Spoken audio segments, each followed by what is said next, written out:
shigo da farar hula cikin wannan tsari da kuma waɗanda suka ritaya domin yaƙi da wannan al'amari.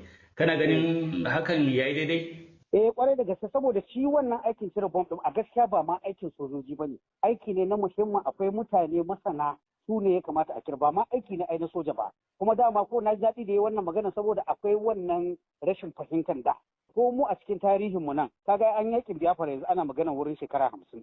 To ko shekara 10 ba a yi baya ba, ana samun wurare da bama-bamai suke tashi a kasashen Inyamurai. To su ma in ba sa aka ci ba, abin da zai faru kenan a North East ɗin nan, Borno, Adamawa da Yobe. Za a iya cewa an gama yaƙi da Boko Haram, amma waɗannan abubuwan suna nan. Akwai ƙasashe da yawa sun sha yin ƙoƙarin su tunatar da Najeriya akan wannan hatsarin. Amma ina jin sai yanzu ne watakila za a ce da an kawo wanda yake soja ne a masanin tsaro. Don ni kaina na san cewa an sha yin ƙoƙarin a sanar da Najeriya cewa akan wannan danjar, amma gaskiya ba a samu wani haɗin kai daga gwamnatin Najeriya ba. Wace shawara kake ganin za ka biya wa wannan ma'aikata ko kuma wannan sabon tsari? Alhamdulillahi, shawarar da zan ba su shine yanzu kamar a nan a Najeriya, don ni aiki na ne. Ina jin masana ko kamfanoni waɗanda za su iya yi wannan aikin wanda ba na soja ba, ina jin ba su guda biyu ba. In kana neman 'yan Najeriya wanda suke da qualification wanda za su yi wannan aikin, su ma ina jin da wuya ka tara mutum 10. So abin da nake so, kada a mai da abin nan aikin siyasa, a nemi waɗanda suka san aikin a ba su aikin. Akwai su, muna da su kaɗan a Najeriya. In aka haɗa kai da su, sun san abin da za su yi, tunda mutane ne wanda sun je suna ma wasu ƙasashe ma. Ni na san an sha ta ƙoƙari ta wannan dai ita ma'aikatan tsaro ɗin. An sha ɗago wannan magana, amma maganan ba ta kai gaci. Sai a fara sai a bari. To kuma kowa yana ganin ko a yanzu ɗin maka a gama yakin, ai muna samun labarin cewa bam ya cire mutane hannu, ya cire mutane kafa, ko yara ko manya ko masu noma ko abin nan. So shawaran da zan bayar kenan, a tabbatar waɗanda suka san aikin ne. Wannan 'yan kaɗan da suke Najeriya sai su zo su haɗa kai da 'yan ƙasashen waje a zo a yi wannan aikin. Shawaran da zan bayar kenan. Don ba haka ba, za kuma a yi baya ba zane. A je a ɗauko mutanen da ba su san aikin ba, a ce an ba su aikin. Group Captain Sadiq Garba mai ritaya kenan, ƙwararre kan tsaro a Najeriya.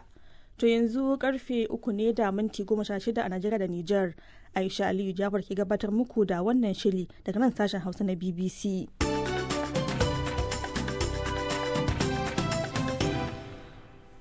So, har yanzu muna Najeriya. Tsohon ministan shari'a na kasar Abubakar Malami ya tabbatar da cewa hukumar yaƙi da tattalin arzikin ƙasa ta annati ta EFCC ta kwace gidansa da ke Abuja, babban birnin ƙasar.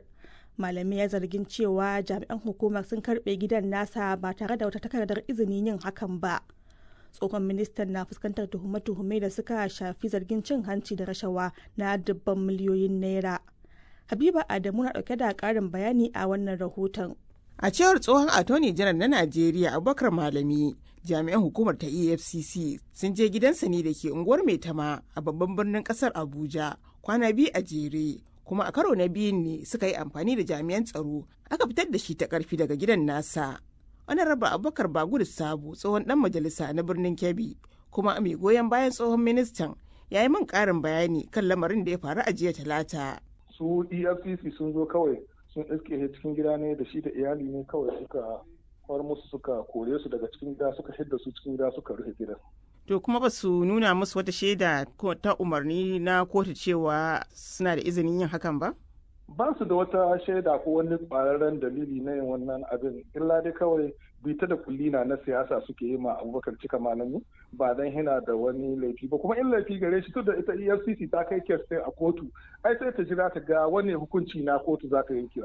Abin da ake mai ba wani abu na ba, bita da kullina na siyasa. Su EFCC din suna ƙoƙarin ko su tsorata shi ga takarar da yake yi na gwamna a jihar Kebbi. Yanzu kamar wani mataki ne na gaba shi tsohon ministan ya ke da niyyar ɗauka? To ai ke san sun yi ma doka karan tsaye ne, shi kuma mutum na mai bin doka da oda, saboda haka zai bi kadin wacce hanya ce doka ta tanada ga haka nan. Amma babu wani jami'an tsaro na EFCC da an ka ba dama ya zo ɗaya hidda mutum cikin gida ne, shi kore hina cikin gida ne da iyali ne. Ganin cewa su wa'annan hukumomi ne, kana ganin za su yi karan tsaye su zo su fitar da shi da gidansa ba tare da umarni ba? Ai a matsayin shi na babban lauyan kasa ya tambayi su ba shi tanshe da cewa daga kotu ta ba su dama na su zo su hidda shi gida dai, sun kasa ba su. Saboda haka ba su da wata takarda ko wani abu wanda ya ba su dama. On Monday ma ranar hutu ce.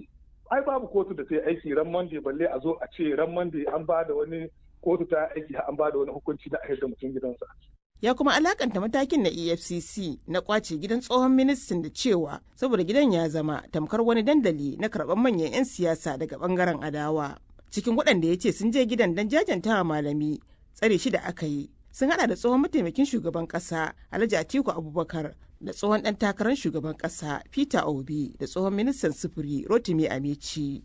A watan Disambar bara ne aka gurfanar da malami a gaban kotu kuma shi da mai ɗakinsa da ɗansa na fuskantar tuhume-tuhume 16 waɗanda ke da alaƙa da halasta kuɗin haram da kuma mallakan kadarori da darajarsu ta haura naira biliyan 8 da miliyan 700.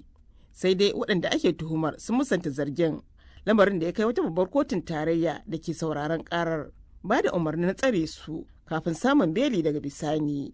Amma kawo lokacin hada wannan rahoto hukumar ta EFCC bata ce komai ba game da zargin da malamin ya yi na cewa an kwace gidansa ba da izinin kotu ba. Habiba Adamu, BBC Hausa a Abuja a Najeriya. To yayin da ya rage kwanaki kaɗan jam'iyyar APC da ke mulki a Najeriya ta gudanar da babban taronta inda za a zaɓi shugabannin jam'iyyar na ƙasa. Wasu daga cikin 'ya'yanta sun koka kan yadda aka hana su yin takara duk da cewa sun cika ƙa'ida. 'Yan takarar dai sun ce duk da bibiyar da suka yi babu wasu dalilai da aka basu kan abin da ya sa aka ki basu damar tsayawa takarar. Sai dai jam'iyyar ta APC ta musanta wannan zargi. Ga Khalifa Shehu Tokaji da ƙarin bayani. Masu neman takarar wasu daga cikin mukaman shugabancin jam'iyyar ta